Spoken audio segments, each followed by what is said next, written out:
BNP সমাবেশে যোগ দেবেন বিএনপি মহাসচিব মির্জা ফখরুল ইসলাম আলমগীর। এর মধ্যে জেলা ও আশপাশের উপজেলা থেকে জড়ো হতে শুরু করেছেন নেতাকর্মীরা। এই বিষয়ে বিস্তারিত জানাতে সমাবেশ স্থলে রয়েছেন সহকর্মী খালেদ সাইফুল্লাহ, যুক্ত হব তার সাথে। খালেদ, জানাবেন সমাবেশে নেতাকর্মীদের উপস্থিতি কেমন দেখছেন এই মুহূর্তে, আর স্থানীয় নেতাকর্মীরা কি জানাচ্ছেন, তাদের প্রত্যাশা আগামী দিনে দলের প্রতি কি থাকবে?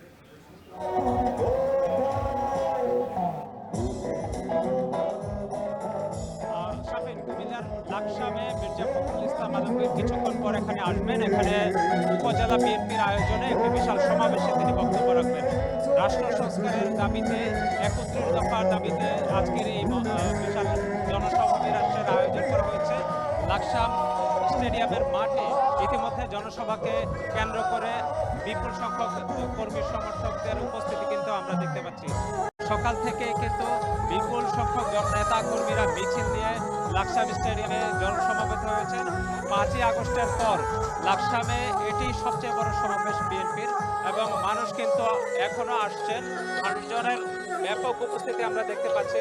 মূলত লাকসামে দীর্ঘদিন ধরে মানুষজন তাদের এই রাজনৈতিক কর্মসূচি থেকে বঞ্চিত ছিলেন, নেতাকর্মীরা বলছেন। তাই মানুষের মধ্যে ব্যাপক উপস্থিতি আমরা দেখতে পাচ্ছি। মানুষজন কিন্তু স্বতঃস্ফূর্তভাবে আজকের এই সমাবেশে আসছেন, এবং মির্জা ফখরুল ইসলাম আলমগীর মনোহরগঞ্জে আছেন। তিনি বিএনপির শিল্প বিষয়ক সম্পাদক, এখানকার যিনি শিল্প বিষয়ক সম্পাদক আবুল কালামের সভাপতিত্বে আজকের এই সমাবেশে তিনি বক্তব্য রাখবেন। অনুষ্ঠানে সমাবেশে বিশেষ অতিথি প্রধান বক্তা হিসেবে বক্তব্য রাখবেন বিএনপির ভাইস চেয়ারম্যান বরকতুল্লাহ বুলু। তাদের উপস্থিতিকে কেন্দ্র করে মানুষের ব্যাপক সমাগম কিন্তু আমরা দেখতে পাচ্ছি।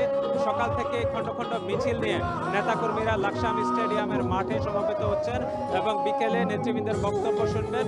তারা যে দিক নির্দেশনা দেবেন সেই অনুযায়ী তারা মাঠে আসলে আগামী নির্বাচনের জন্য প্রস্তুতিমূলক এই সমাবেশ।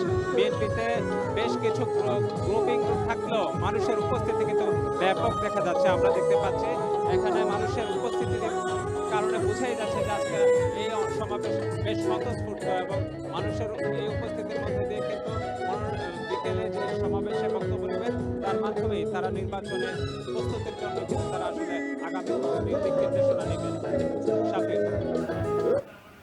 সহকর্মী খালেদ সাইফুল্লাহ যুক্ত হয়েছিলেন কুমিল্লার লাকসামে বিএনপি সমাবেশের সবশেষ জানাতে। দেশের সবচেয়ে মজবুত